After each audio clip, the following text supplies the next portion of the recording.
of purpose and passion.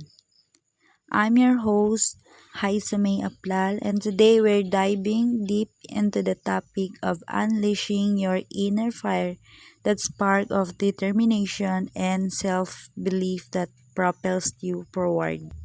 First, let's let's talk about identifying your inner fire.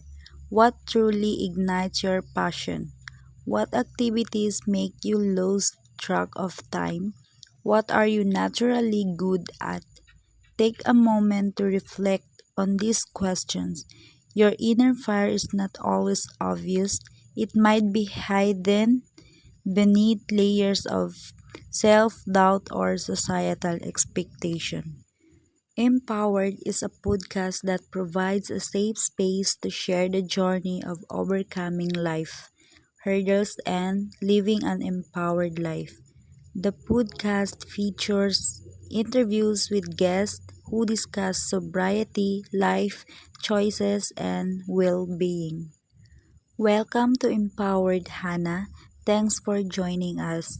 Can you share your perspective on what it means to be empowered? Hello, Haisamei. Being empowered means having the confidence, resilience, and self awareness to make choices that align with your values and goals.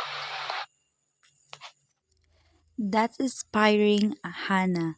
What advice would you give to someone struggling with self doubt and feeling disempowered? Practice self compassion, challenge negative self talk, and focus on strengths and accomplishments. Excellent tips. How can people prioritize their own empowerment and well being?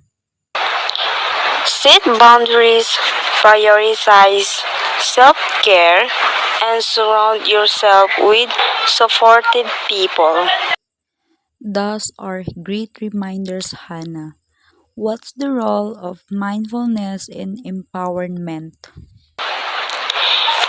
Mindfulness helps cultivate self awareness, reduce stress, and increase confidence. Thanks for sharing your insights, Hannah. Last question. What message would you like to convey to our listeners about empowerment? You have the power to create the life you want. Believe in yourself, trust your intuition, and take consistent action toward your goals. Thanks again, Hannah, for joining us on Empowered.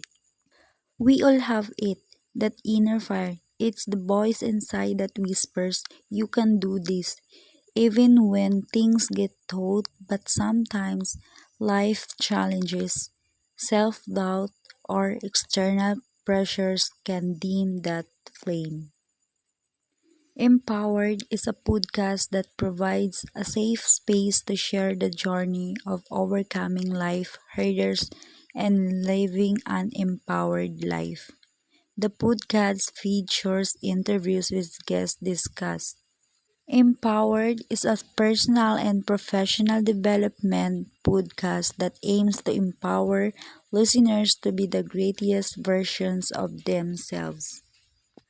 Hannah shares her personal journey of growth and healing and interviews guests who inspired, motivate, and educate learners on living an empowered life. Finally, remember that setbacks are inevitable. They are not failures. They are opportunities for growth and learning. When you face challenges, don't let them extinguish your inner fire. Instead, view them as fuel to strengthen your resolve and refine your approach. Learn from your mistakes, adjust your strategy, and keep moving forward. That's all for this week's episode of Empowered. Thank you. I'm your host, Haisamei Aplal.